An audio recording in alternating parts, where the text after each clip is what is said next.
At 12, the 6 o'clock news starts right now. After a record budget increase, is Animal Care Services doing what it said it would do with that money, your tax dollars? Last year, the budget for ACS went up from around $21 million to nearly $29 million. That increase came the same year an elderly man was killed in a dog attack. ACS also said last year it could only respond to fewer than half of the calls it receives for dangerous dogs. Our Daniela Ibarra spoke to one woman who remembers what happened when her son called ACS and shares how that agency says it's stacking up now. Linda Espinoza is a friend to all things fuzzy and fluffy. This is a rescue. She's actually from New Orleans, but she came to visit us and then she never went away. She tries to save as many animals as she can. I know they need homes. And we got 2. Both of them are rescues, so we can't rescue anymore. Linda says her son has the same helping heart. She says he called Animal Care Services to rescue a neighbor's dog, but getting someone to respond took hours. It just bothered me that they didn't respond quicker because he was sitting out in the 104-degree heat, no shade, tied up around a tree. By 2025, ACS hopes to answer 100% of its critical calls. That includes aggressive animals, animal cruelty, and animal neglect. So of the critical calls, we're at 52% response rate at this time. Got it. Last year, we're at 44%.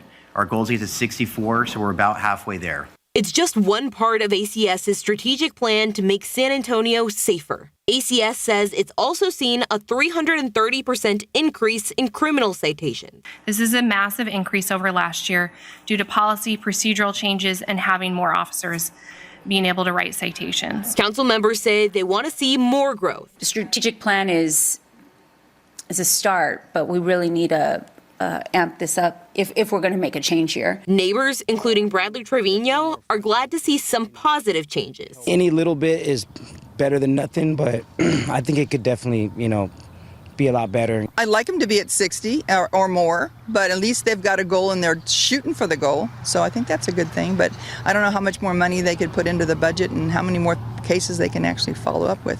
Daniela Ibarra, KSAT 12 News. A program to battle violent crimes in certain areas of the city has been getting praise from San Antonio's police chief and others. For some people who live in one of the so-called crime hotspots, though, the jury's still out. Under the program designed by researchers with UTSA, SAPD identified more than 100 areas of our city with violent crime problems. Then officers made their presence known there in a big way. In one neighborhood along Rigsby Avenue, people have noticed the difference. We do have police patrols, we have security patrols and so forth, and I think it's getting better. The corner house has 2 bullet holes. I have a bullet hole at my house. Yeah, people just shot at random. Other neighbors say the violence still persists. The good news for them, though, is this particular area on Rigsby will be the focus of phase 2 of this program, which involves tackling the causes of crime. It took a jury longer to hear closing arguments today than to find a woman guilty of starving a child to death. Miranda Cáceres is now convicted in the death of her 4-year-old stepson, Benjamin Cervera. He died of starvation in 2021. The punishment phase of this trial has already begun, and Cáceres could get up to life in prison in this case. Now, the little boy's father is also charged as well, and he'll be back in court next month. Will they rein it in? The city of San Antonio has had permits for horse-drawn carriages since 1865, but now some are debating whether or not they still have a place on our downtown streets. The city council is beginning the process of considering a potential ban, but City Hall reporter Garrett Berger says that local operators want the city to hold its horses. My horses go home every day, so they have pasture time every day. Stephanie Garcia owns 2 of the 5 carriage companies in San Antonio. Small businesses that revolve around their biggest employees. So, yeah. As you can see, they just come straight for attention. They just love all the loving. But the future of those carriage companies is in question. Back in November 22, a pair of council members proposed a horse-drawn carriage ban. An idea that's only now making its way to the committee process. I'll admit I thought the request had been killed, but I'm always down for a surprise. 16 months ago, the proposal was for a total ban. But today, one of the sponsors, Jalen McKee Rodriguez, suggested moving the carriages to parks or somewhere else off the streets could also be acceptable. Many people romanticize the idea of horse-drawn carriages in San Antonio, but the reality is that they don't belong in our city streets, especially not downtown. Ban supporters argue it's an issue of animal welfare and safety on the increasingly crowded downtown streets. I can't be a city council person that in good faith says, you know what, let's just keep doing it the way we've always done and risk viral videos of horses dropping dead downtown. But carriage company operators say the city hasn't made an effort to engage them. Once again, we're trying to be brushed under the rug and have changes made without bringing it to a discussion like we were promised 16 months ago. Today's meeting doesn't do anything more than kick the issue to a new committee. The specifics of any potential ban would still have to be worked out. What are your feelings about the process moving forward and what you think is going to happen? I'm hoping that they're going to come to the table and sit down and discuss things with us and speak to our experts, our vets, or the animal care services, and see how we work. We can't just move on and ignore what we're saying and our views. Garrett Berger, KSAT 12 News. Oh, here we go. We are now less than a day away from the start of Fiesta 2024. Here's our countdown clock, 21 hours, 55 minutes, and 55 minutes even to the start of Fiesta, the official kickoff event. Yeah, in case you're keeping precise count at home.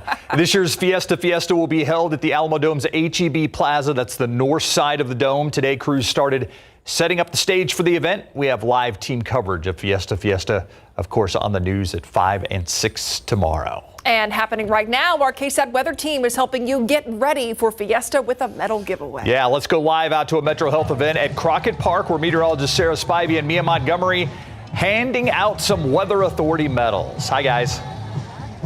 Oh, yeah, we are. Hello, we are out of wristbands. We're out of officially. We have such an amazing crowd here. We're going to start giving them away. Check out this crowd, guys. Look at how many people are here for these medals.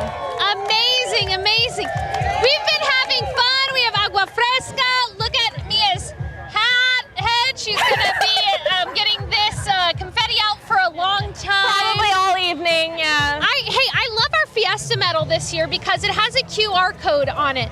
Now, as you know, or may not know, but if you've been paying attention to the weather, you know, Saturday we're going to have some rain. This QR code takes you to the Fiesta forecast, people. So it's practical as well as beautiful. So we're going to have a couple more Weather Authority medal giveaways later on this next week. Yep. So make sure to keep up with our Facebook pages, online, on air. We're going to continue to update folks. Again, we've been really selling out these medals. It's been amazing. You all excited to get some medals? Awesome. We'll send things back to you guys and check in with you all in the next half hour. All right. Thank you, ladies. Now, reminder for everybody out there for your Fiesta planning purposes. If you need a ride home during Fiesta, Uber is offering rides for $10 throughout the season. To cash in on the rideshare discount, all you need to do is use the code VIVA2024 on the Uber app. You can also claim that discount on our website on KSAT.com. The discount is being offered starting tomorrow at 2 p.m. until 2 a.m. on April 29th. You know, there's nothing like being there, and KSAT has a chance for you to enjoy a special party at the Battle of Flowers parade. Scan this QR code to purchase tickets. The tickets include assigned seating along the parade route, food, drinks, and a chance to hang out with some of us. Come anyway. we would like to see you. Oh, and we have a special surprise at the beginning of the Battle of Flowers parade. Oh, yes. Yeah, something I took part in yesterday. You're just going to have to wait and see. It is a big surprise. It is a good surprise, and I was very honored to take part in it as well. So that's going to help kick off the parade. All right, taking a look at Authority radar. Thunderstorm activity just across the Rio Grande. It's having a hard time really sustaining itself eastward across the border, and a few downpours likely in and around parts of Del Rio. This is going to have a hard time really working its way into the hill country. So that activity likely falling apart. Temperature-wise, 79 in Bulverde, 81 New Braunfels, 84 in Castroville, 83 Stinson. Very humid, though. We've got that mugginess in the air. Right now we're at 81 officially at the airport. By 10 o'clock, 76, midnight, 74 degrees. See that 10% chance? That's mainly for a stray sprinkle, especially as the low gray clouds redevelop and really thicken overnight tonight. We're going to talk about good promising rain chances and a cold front. Yeah, a Fiesta cold front. We'll see in a little bit. All right, thanks, Adam. Let's go to I-35 and Loop 410 now, kind of over in the BAMC area, and you can see traffic very heavy in the, I believe that's the southbound lanes of I-35 right there, where 410 where you get on to 410. I said it's by BAMC. It's kind of over by Morgan's Wonderland, kind of that area. Again, 35 and 410, very slow going on 410 and 35 both. Well, after 7 long months, the Bernie River Road Park is officially open again. It got a $2.4 million facelift during those 7 months. Some of the new features, they include a new pedestrian boardwalk and some new fishing piers. Bernie city officials say these changes will preserve the park's natural beauty for generations. River Road Park is free to the public, and it's open from 5 a.m. to midnight every single day. Happening tomorrow, we're taking your questions to local doctors. You still have time to get in your medical questions for this week's Doc Talk. Scan this QR code to submit what you want us to ask local doctors. KSAT 12's Doc Talk airs every Thursday right here on the news at 6. The owners of a Northside pet shop claim the city's heavy-handed approach to enforcement jeopardizing their livelihood. Tensions between the family that owns Forever Pets and the city boiled over in late January when dozens of investigators showed up at the store. It was, at that time, very scary to me and very stressful because I did not know what was going on. In just a few minutes, the city defends its actions and tries to explain why that shop ended up on its nuisance property list. It comes your way at around 6:30 tonight. Coming up here after the break, STAR testing is already underway for kids across the state, and that can come with some anxiety. How you can help your child overcome that. Up next. Taking a quick look outside with live cam, a promising chance of rain, a noticeable cold front coming this weekend. Meteorologist Adam Caskey has your full forecast next.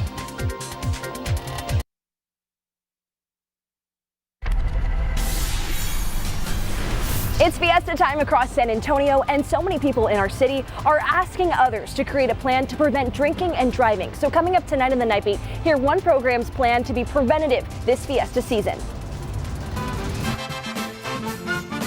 All right, happening right now, our KSAT weather team hosting a giveaway for our Weather Authority medal. That giveaway happening at a packed Metro Health event at Crockett Park. We'll check back in with meteorologist Sarah Spivey and Mia Montgomery coming up in our next half hour. Look at that guy take his hat off so she can catch corona him. What a nice guy. 'Tis the season. Yeah.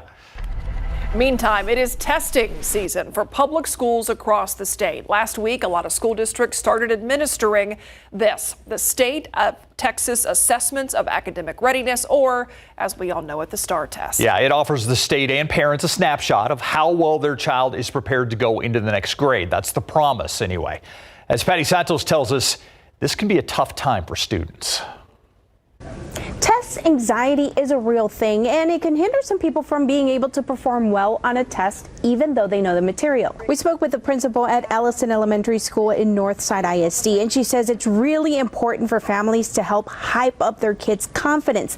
Kids and teachers have put in a lot of work all year long, teaching and learning what's going to be on the test. And she tells her students the test is really a celebration of what they know. Which is every day, is making sure kids get enough sleep, that they're eating well, that they're feeling good about themselves. And that's not just for a STAR test. It's, like I said, for every day, that they're coming to school with a positive attitude, with a positive approach, that they're feeling good about themselves. She says, don't tell the kids that they have to reach a certain score or perform a certain way, simply to try their best. And the kids will be testing in reading, writing, and math over the next 3 weeks. Patty Santos, KSAT 12 News. All right, a lot of people checking the Fiesta schedule of events and the forecast. Those two things go hand in hand. I am definitely one of them, since I will be out at the Alamo Dome tomorrow for Fiesta. What's it going to be like, Adam? It's going to be sticky, very sticky. But not rained out like last year. No, I don't think so. There's a slight chance of a few storms later in the evening, but I think the odds are against it raining out the event. I think odds are pretty heavily against that, actually. Not 0% chance, but odds are against any issues with the storms. We'll keep an eye on it and have your KSAT Weather Authority app handy, and of course we'll update you very quickly and send you notifications if anything changes. But let's take a look at our rainfall potential from tomorrow all the way through Saturday night and early Sunday morning. I mean, we're talking areas of an inch or more possible, particularly up into the hill country. There's even been some hints at maybe 2 inches or more in parts of the hill country. There's going to be a sharp gradient, but bottom line, we could be looking at some drought denting rain, especially where we need it the most, and that's Bandera, Kerr, Kendall counties, and even parts of Bexar and Comal counties where we really need it. Here's the only action that we have out there right now. It's a pretty lit up thunderstorm that's moving toward Del Rio, but having a difficult time keeping itself together. It's not very tall up into the atmosphere, but there could be a little bit of hail associated with this, where we see these purples suspended up within the storm. Those are little pockets of hail within it. But right now, no real threat with this thunderstorm. It's just looking like some heavy rain that's having a hard time really making it across the border, but will dump some showers over parts of southern Val Verde County and just creeping into Kinney County as well. Notice the lightning strikes out in advance of it. Sometimes you can get lightning strikes 10, 20 miles away from the actual rain in the main part of the storm. We've got some upper level energy streaming overhead with this flow that's coming off the Pacific, and that's the flow that gives us moisture aloft as well, the layered clouds like we had yesterday that I was able to fly through. That's a tease at what we're talking about with the Battle of Flowers surprise. Let's just say the 149th. You can look it up. Okay. That's another tease. The 149th. Giving it away. I'm giving it away. I think so. I gave myself my own call sign, Rowdy. I knew you could. I couldn't keep it in. There's no way you could. I got flying an F-16 yesterday, and we're going to air it next week, and it's going to be awesome. Oh, we were pulling G's. Oh, baby. Oh, it was so good. Okay, yeah, let's go to our future cast. Today was just not as exciting of a day for me. Highway to the Doppler zone. Highway to the Doppler zone. Gosh. Oh, yeah. Yep. My pilot in the front seat, I was the back seater, was Wang Chung. That's what he goes by. And he was whipping us around. And I got to take the stick for a while, too. And he gave it to me, and I was flying it. I know I'm just going through maps. I'm going to keep talking a little bit. And he goes, no, you can fly it like a fighter jet. I'm like, rolling right. Oh, no. Okay, rain chances peak Saturday and Saturday night. At that point, we're up to 70%. Yeah, let's fast forward our future cast to that time frame and notice how the rain starts to fill in late on Saturday and especially peak Saturday night. And then we clear out on Sunday. Coming up at 6:45, when I don't get too off topic, we'll get more into the temperature changes headed our way. But notice low humidity Sunday and Monday, and high temperatures only in the upper 60s on Sunday. And look at this, for the river parade, it's not a sweaty towel day. We're talking low humidity in mid 70s for a change. I cannot believe that. I am going to love it. It's hard to believe. I kind of wish we had that weather for Fiesta. Nope, sorry, it's locked up for the river. We'll be fine. It'll be fine. All right, Larry. Yes. Talk about a debut for this Alamo Heights kid. Yeah. Impressive? Yeah, I mean, Forrest Whitley was brought into a tough situation last night, a couple runners on. He gave up a couple runs that were not charged to him, of course, but he didn't do bad after that. And unfortunately, Spriester, he was there for what they call in baseball, a cup of coffee. And Toronto Raptors had one of their players suspended for life. We'll tell you why. Coming up, banned for life coming up.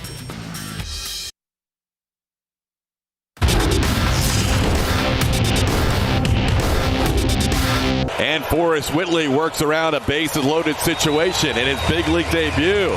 The Forrest Whitley family in attendance. It's been a long road from San Antonio to Houston for his big league debut. With family in the stands, former Alamo Heights ace Forrest Whitley made his major league debut last night in Big Board Sports.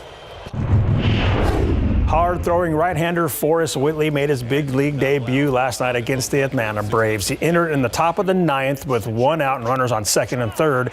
Chadwick Trump hits a two-run dub off Whitley, but those runs were charged to Sean Dubin. Whitley went 2/3 of an inning, allowing one hit, one walk, and no runs allowed in the Astros 6-2 loss. Then, after today's game, the Astros optioned Whitley back to Triple-A Sugarland. So the Astros and Braves closing out their three-game series today at Minute Maid. Bottom of the sixth, Mauricio Dubon takes this changeup to left field and gone solo shot, and the Astros lead it 4-2. But the Braves would tie this at 4 and force extra innings. Top 10, Orlando Arcia delivers for the Braves with this RBI single to left field, and it's now 5-4 Atlanta. Houston made it interesting in the bottom of the 10th, tying run on third, but Jeremy Pena hits into a 6-4-3 double play. And that's your ball game. Braves win 5-4 in 10, sweeping the three-game series. Tigers hosting the Rangers this afternoon in Game 3 of that four-game set. Top of the sixth, Rangers up 2-1 when they tack on some more. Jonah Heim hits a line drive to shallow center field for a base hit that brings in 2 runs, and the Rangers lead it 4-1. Top of the ninth, tied at 4, pinch hitter Josh Smith delivers for the Champs with an RBI single to right center field. Ezekiel Duran scores what turns out to be the game-winning run as the Rangers get the dub 5-4. Improving to 10-9. The NBA has banned Toronto Raptors center Jonte Porter for life after a league probe found he disclosed confidential information to sports bettors and he bet on games. Porter, the league said, gave a better information about his own health status prior to Toronto's game on March 20th. The league said another individual known to be an NBA bettor placed an $80,000 bet that Porter would not hit the numbers set for him in parlays through an online sports book. That bet would have won $1.1 million, and the probe also found that Porter placed at least 13 bets on NBA games using someone else's betting account. Spurs fourth-year shooting guard Devin Vassell had his season cut short due to a stress reaction in his right foot. He played in 68 games, starting 62, and he averaged 19.5 points and 4.1 assists per game, both career highs. Back in October, the Spurs signed him to a 5-year, $146 million contract extension. He's certainly a key part of the Spurs' future, along with Victor Wembanyama. During his season-ending presser Sunday afternoon, Vassell was asked where did he improve the most this season.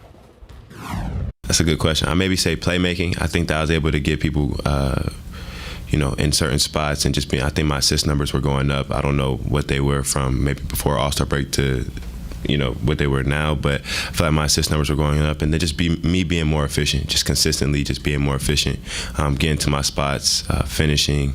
Like I said, just finding others, and I just felt like the game was just slowing down, just becoming easier and easier.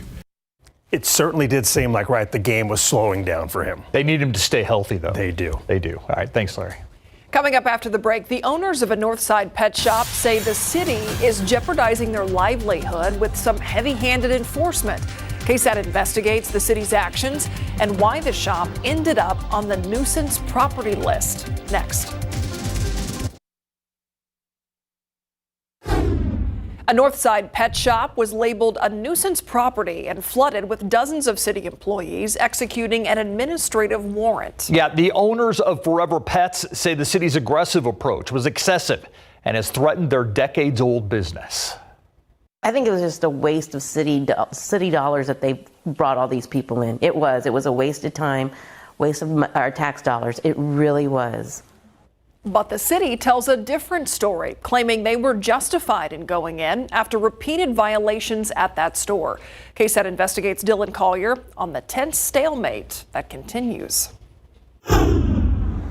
When raids by the city's Dangerous Assessment Response Team, or DART, are shown on the news, they typically look like this. A heavy police presence, people in handcuffs, the status quo at a business or home purposely disrupted by a unit created 17 years ago to target the worst of the worst properties in San Antonio. In late January, DART set its sights on Forever Pets, a family-owned business that has operated on Bassey Road since the 1980s. Animal Care Services brought the location to DART's attention that month after the city says its owners failed to come into compliance on several violations. This administrative warrant, signed by a judge, set the stage for officials from multiple city departments including SAPD, ACS, Development Services, and Metro Health, to descend on the property. Vivian Louie, who helps her elderly mother Ann run the day-to-day operations, counted 37 city personnel inside and outside Forever Pets that winter morning. It boggled my mind of all those people that were in there. Our whole parking lot was filled with nothing but law enforcement people. Attorney Paul Burgess was able to record portions of the city's enforcement action before being asked to wait outside, following several heated encounters with Assistant City Attorney Eric Burns, the head of the DART unit. Yeah, everybody's recording. Nobody's trying to hide from you. But what we're wanting you to do is allow us to do our job. In the parking lot. Ma'am, miss, ma'am, does she work for the city? Multiple city employees refused to identify themselves to Burgess as he tried to figure out who all was there for the warrant. Open records will give you my information. Okay, I don't have your name or your badge number. You don't need it. That was one of our red flags right away, was the vague notices from department personnel that wouldn't identify themselves. So how did it get to this point? Original owner Toy Louie passed away in late 2020.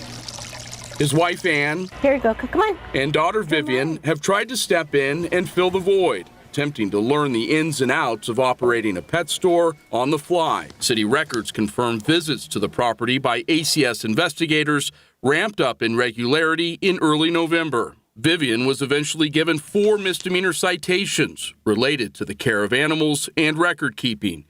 ACS also denied its application to continue selling pets due to the conditions inside. In January, the business received additional notices of violation, this time from city code enforcement, for issues including plumbing and electrical. During an appeal before the city's Building Standards Board in early February, Vivian complained that the city gave her no guidance on how to repair the problems. I understand that as a business owner, if something's wrong, you walk around with them and let them know this needs to be fixed. Have they done that at this point? No, they have not. How can you tell me to fix something if I don't know exactly where to fix? The hearing? My answer is going to be no, sir. Well, respectfully, much like the raid, my answer is going to be no, sir. Let's please move on. Was emotionally charged and addressed the board through tears.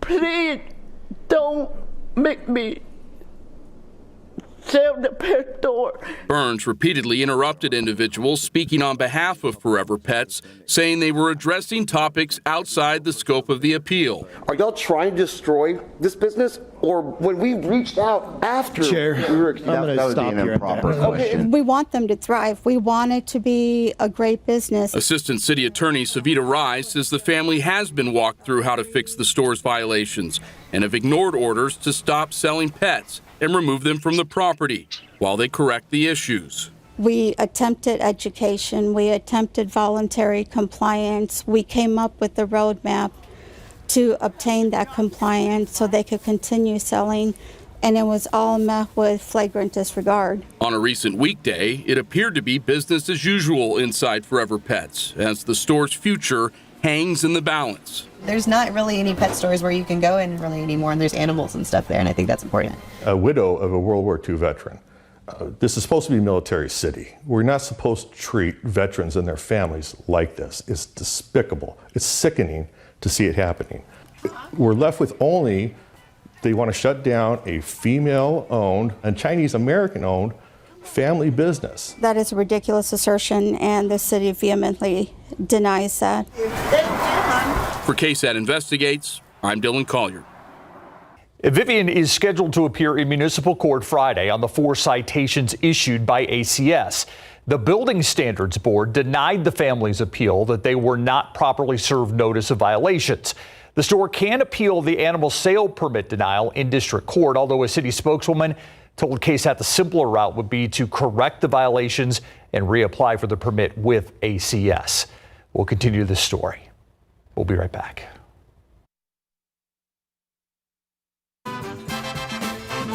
Are you ready? It all starts tomorrow, and to Fiesta, you gotta have the latest Fiesta medals. You gotta have it. All right, Sarah and Mia are at the Metro Health event taking place right now at Crockett Park. And look, they have a little guest with them. We sure do. This is Miss Jolene, and how old are you? How old are you, Miss Jolynn? 3? 3? Oh, that many. You're 3. What do you like to do for fun? Fiesta. Fiesta! Do you want to tell everybody at home, Viva Fiesta? 3, 2, 1. Viva Fiesta! Yay! Do you have confetti in your hair like us? We all match. Oh my goodness. Amazing. We have had so much fun here at Crockett Park. Good job, girl. High five.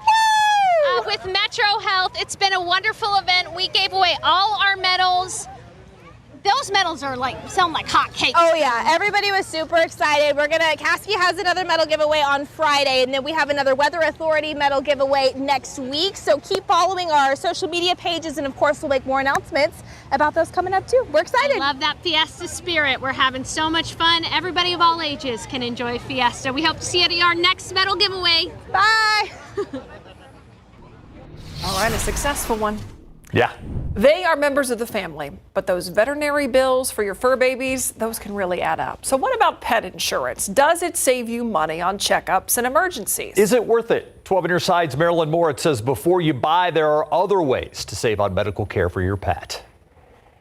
Paulina Vargas has had pet insurance before, but now with Nigel and Bella, she decided to skip it. It makes more sense for us to really not to be paying monthly fees, right, at the pet insurance, and we decided to really was the best option for us just to pay it, out of pocket. She's not the only one. A Consumer Report survey found pet owners are pretty unhappy with pet insurance coverage. Over 2,000 members shared their experience with pet insurance, covering everything from what's actually covered to the premiums they paid and the claims process for getting reimbursed. And overall, there was no real top dog. In fact, most of the results found that the insurance companies were all pretty middle of the pack. The survey revealed pet parents were paying an average $47 a month per pet. 6 providers got a mid-range satisfaction score, and 2 got unfavorable ratings. As an alternative, Brian Vine suggests putting what you would spend on the insurance premium into a dedicated savings account. Self-insured, by putting away money every month into a direct deposit high yield savings account that you can draw from should your fur baby need some medical assistance. If your pet needs medicine, shop around. It can be cheaper to order online from places like Chewy, Petco, Pet Meds, and Walmart's Pet Pharmacy. Just like you can see the doctor over telehealth for certain conditions, your pet can also see the virtual vet. 2 popular sites to do that are POP and Bond Vet. Of course, it's for non-emergencies. We are being very lucky. They're very healthy, and they're happy. Marilyn Moritz, KSAT 12 News. All right, let's look live right now with live cam, and you can see those clouds. Been with us all day. That may be changing, though. Oh, we've got a lot of changes ahead. It's hard to believe with Fiesta being so late in April that we have a Fiesta cold front. Woohoo! I know, right? Oh. And it does line up with one of the parades. That's nice. Promising rain chances as well as that front moves in. The weekend cold front, then cooler and less humid Sunday and even on into Monday for the River Parade. We'll talk more about the temperature trend and some storms that are headed toward Del Rio in just a bit. Tonight, San Antonio police are investigating a deadly shooting on the southeast side. This happened around 1:30 this morning at a home on Espada Cliff near Sinclair Road. According to officers, a woman was found dead in a garage and a man had been shot in the chest. At last check, he was in critical condition, and police had not released any information on a suspect. The woman charged with injury to a child and the death of her 4-year-old stepson has been found guilty. It took the jury about an hour to return a verdict in the trial of Miranda Caceres. Caceres starved her stepson, Benjamin Cervera, to death in 2021. Sentencing next in this trial. She's facing up to life in prison. Fiesta starts tomorrow. It kicks off officially with Fiesta. Today, crews were down at the Alamo Dome's H-E-B Plaza, setting up the stage for an event there. It's got a new location this year. We'll have live team coverage from Fiesta tomorrow on the news at 5 and at 6. And that's your 60-second recap. Man, they have the stage set up. They're ready to go. We will be out there tomorrow. Stephanie Jimenez, myself, Adam, Sarah Acosta. Whole team out there. The whole tomorrow. team will be out there tomorrow. Ready to party. Yeah, should be fun. Oh, it's always fun. It's always a good time. We make it a good time no matter what. No matter the weather, no matter what it is outside, no matter how hot and sweaty it is, we have a good time. Let's take a look at our temperature trend going forward. I got a little carried away earlier in the newscast talking about my flight yesterday, and so I want to get this straight to you. Notice our temperature drop with the cold front that hits Saturday night. So we'll be 88 tomorrow, Friday 80, Saturday 77 for the high, and the coolest is Sunday at 68 degrees. Yeah, we're in the middle of Fiesta and 68 for a high. And then Monday for the River Parade, the warmest it's going to get is 76 and very low humidity both Sunday and Monday. Behind the camera, Myrie just gave it a double fist pump to the air. We can figure this out another time. Oh, yes, we probably can, Steve. Figure that out another time. Sorry, we're wearing microphones all over the building. Anyway, I want to show you the authority radar, and we've got this thunderstorm just west of Del Rio and Laughlin Air Force Base. And notice how these 3 lightning strikes, way out in advance of it, I measured it out, 32 miles away from even the rain. We're seeing these cloud-to-ground lightning strikes. This can happen. That's why whenever you hear thunder, and you can hear thunder outside of this storm, you are within reach of lightning strikes, and this is just proof positive.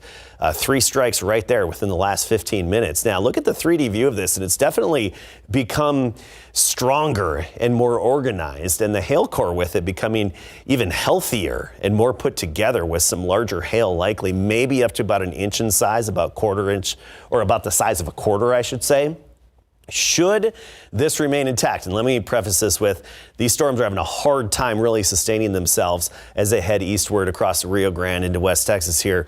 And notice if it does stay intact, that would hit Laughlin Air Force Base at 7:13 p.m., that actual hail core right there. So that's what we have. All right, let's take a look at the big picture. We talked about this earlier.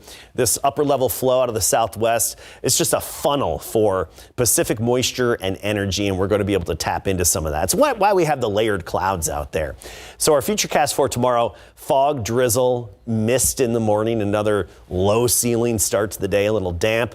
Some sunshine into the afternoon, then in the evening, some pop-up storms, but odds favor the hill country and Edwards Plateau. If we could squeeze something out in San Antonio, there would be the chance it would be strong to severe. Best rain chances late Saturday, so Saturday evening at 60% and Saturday night at 70%. Today, 72 in the morning, 82 in the afternoon, very humid right now. We've got the low clouds and stickiness. Dew points are in the low 70s, and we'll see a break from that for Sunday and Monday. Tomorrow, 71 in the morning, 88 in the afternoon. That's 90 in Castroville, Floresville, 88, Canyon Lake, 88 for the high temperature. Again, best rain chances late Saturday through Saturday night. We could see 1 to 2 inches in parts of our area, particularly just north and west of San Antonio, maybe even in parts of the hill country. And then we get into next week, and we do have some good weather for the River Parade. Oh, here's just a teaser for you. Oh, yeah. Like I said, highway to the Doppler zone.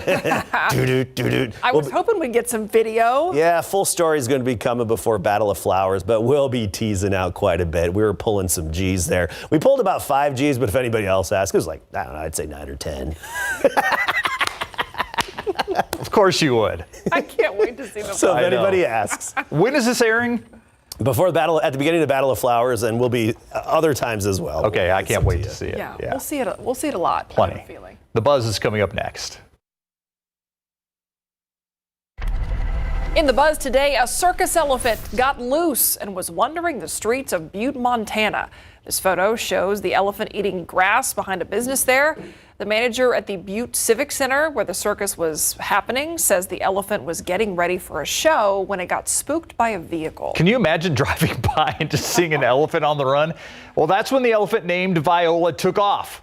She didn't get far. She only walked about a half a block before the elephant's handlers corralled her and put her back into her trailer. She was not hurt. Yeah, I think people would notice pretty quick. Yeah, I thought maybe they'd use circus peanuts to get her back, but I guess maybe not. Okay, a lot going on this 7-day, but the main points you need to know, very humid through Saturday, and our best rain is going to be coming Saturday afternoon and especially Saturday night, and by Sunday will dry out a little bit. Low humidity Sunday and Monday, and noticeably cooler. We're talking 68 the high on Sunday, and on Monday only 76. And then the humidity surges back in for the rest of next week.